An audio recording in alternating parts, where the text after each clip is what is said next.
Hey, what's going on, everybody? So, excuse me if I sound a little nasally. I wanted to get this out there today. I want to go over, how to set up and start your business and go over a lot of the things that, to be honest, I see a lot of people mess up. Okay. And I'm doing this so you guys can start a business successfully, grow that business successfully, and ultimately don't step on a landmine that most entrepreneurs, do when they're setting up their business. Okay. So, first off, the biggest thing is for who is your target client? Who is your ideal client? You should know the ideal client that you have, right? That's basic. So if you're starting a gym, you know, what's their age? Where do they live? What are their habits? Figure out exactly who that ideal client is and where they are. Next, how are you going to reach them and how are you going to help them? So how are you going to reach them is all about marketing. How are you going to get in front of them to get them interested in working with you? Okay, so it could be Facebook ads, it could be organic, although you're probably going to want to use ads to scale faster, obviously, right? Could be, direct mail, whatever that strategy is, that needs to be written down. That needs to be part of your business plan. Okay, and then ultimately, why? Why are you doing this? Why? What kind of impact do you want to make? To the surrounding community, or if you're a national company like us, you know, think about how we're going to be doing, why we're making this impact. Well, we do this because we want to help businesses grow and expand, and that's going to put money into the hands of not only the business owner, but the employees in the surrounding community, right? Super important. All right. So once you have that down and you have a structure, right, then you're comfortable in getting your LLC and actually starting the business.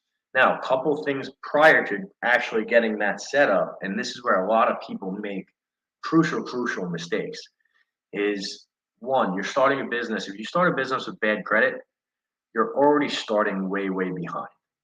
And I say that because I see this all the time. People want to start a business with credit scores under 650. Why is that problematic? Well, it limits the types of financing you can get. So if you have a credit score under 650 and you're trying to start a business and you've run out of money or you need financing, well, one, it's going to be way harder to get financing, and two, if we do get financing, the options are not going to be as advantageous. So always try to start a business from a good cash position and with really good credit, really strong credit. That helps out a ton. All right. Next, I've made this mistake a couple times. You need to vet your partners. Okay. If your partners bring something else to the table, okay, a different skill set, well, then as long as you guys have agreed upon roles and what you're trying to do, that's great. That could be a really strong and steady partnership. Typically, do not bring people to the table that are just money. All right. So let's say for me, I am strong with sales. I'm strong with relationships. Obviously, with lending, I have all the connections, if you will, and the relationships. So if I were to take a partner, I'd want someone that understands and knows marketing, right? Marketing is not my strong suit. So you want to find people that can enhance or help where you're weak. But you got to remember something. You can also hire that out or you can learn it yourself. So if you're going to start a partnership, you have to have all your ducks in a row and make sure it fits. The worst thing you could do is actually start a business and realize that, hey, this partnership or this structure isn't working for you. All right. Next, systems, right? Systems are boring. It's not sexy. However, if you have the right systems, you're going to be able to help a lot more people. And you're never going to be able to scale and grow without the proper system. So, what's your CRM look like? What's your marketing look like? Are automation set up? These are all things that are super important to the growth and the success of your new business. All right. Now, one of the things that I tell people when you're starting a business, if you're brand new, you've never started a business before, make sure you have enough money. All right. You want enough money to cover your personal expenses, and you want to make sure that you have enough money to cover the business expenses, at least a 6 month runway rate, if not more.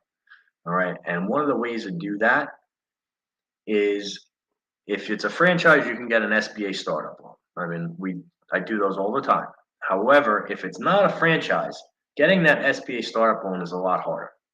All right, which I wouldn't recommend. So my suggestion is that if you do need financing for a startup, make sure you don't make the cutover. You should have everything set up. And if you're still working at a job, that's when you apply for the financing. That's when we can help you get a term loan, right? It's going to be a 3 to 5 year term and simple interest starting at 5 to 6%. That's the best way. All it's going to do is go off your provable income and your credit, right? So your paychecks and your credit. And by getting a term loan, it'll give you anywhere from 50 to 150,000 to put into the business bank account to make sure that you have enough money to operate the business, to grow the business, and be successful.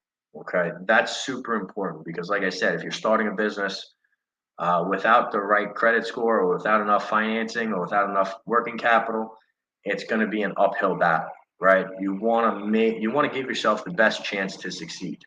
Now, a couple of things I want to go over once the business is started. Once you have the LLC set up or the legal structure, one, make sure you have a good operating agreement that's clearly defined. Everyone has their roles and responsibilities.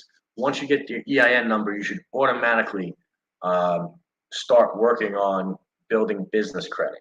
Okay, I'm going to give you 5 tips here that are really going to help you do this. One, they're called the 5 fundability factors. You may have heard me talk about them before, but this is really important. So one, you want to make sure you have a business email. So nothing at Gmail or Yahoo. All right. You want a business email so you can go on Google and buy your domain and get the business email set up. That'll be very, very helpful. Okay. Two, you want a business address. It can be a home address if you're working from home. Right. What you don't want is a P.O. box. Three, you want a business phone number. You want that registered to the business. It could be a cell phone, but it needs to be a business phone number. It can't be a Google voice number. All right. Once you have that, you need a website, and that website should have everything listed on it, and that should be everywhere. So everything should match. And then finally, you're going to need to open up a business bank account. Those are the 5 fundability factors. Once you have those done, and you have an EIN, then you can go to Dun and Bradstreet and essentially apply for your DNB number. Once you have that, then you can start building business credit. You don't have to pay for it. They're going to try to charge you, but you absolutely don't have to pay for it. It will be helpful to do that set up the right way. It'll give you better access to better programs in the future, and you want to start that right away. And I still see businesses that are 3 to 5 to 7 years old that don't have this set up properly. So if you know this today and you set this up, you're going to be way ahead of the game. All right. So once you have that, if you need help with business credit, we're happy to help. You need help with a term loan, we're happy to help. Next, bookkeeping. Okay. One of the biggest things you need to be able to do is stick to your plan. Well, you're never going to know if the plan is working just looking at your business bank account. You need to have some form of bookkeeping, even if it's outsourced or QuickBooks, to check what the numbers are and to keep that organized. This way you can measure and track what results you've had. All right, that's super, super important. And then if you're planning to accept credit cards, all right, again, we're happy to help. One of the things I suggest you don't do, stay away from Square, Stripe, or PayPal, right? They're just an aggregator. They're super easy to set up, but one, they're way more expensive than it needs to be. Two, they can hold your money for any reason. And three, it's very hard to get good customer service. So I wouldn't go to a bank either. So let's say you bank at Chase, I would not have them process your credit cards or QuickBooks. Why? Because they're all expensive. You can get third-party options with better technology, better systems, designed specifically for your business with next day funding a lot cheaper. All right. So that's a mistake I always see people make. And if you need help with that, just reach out. We're happy to help. All right. Now, I went over a lot today. I'm going to be doing these a couple times a week. If you guys have questions, please reach out. And I'm hoping that, the more small business, the more businesses we can get up in this country, the greater the impact on the economy is going to be in the surrounding areas. So I'm always here to help. Hope you guys have enjoyed this, and I will see you on the next one. I will leave a link for a term loan application and our Startup Legends book in the comments section. So if you want to get the book, we go into starting up a business from 0 to 18 months. In addition to that, I'll leave the term loan link if you need to apply for financing for whatever reason. It's there. And if you need anything else, just reach out. Thanks for tuning in.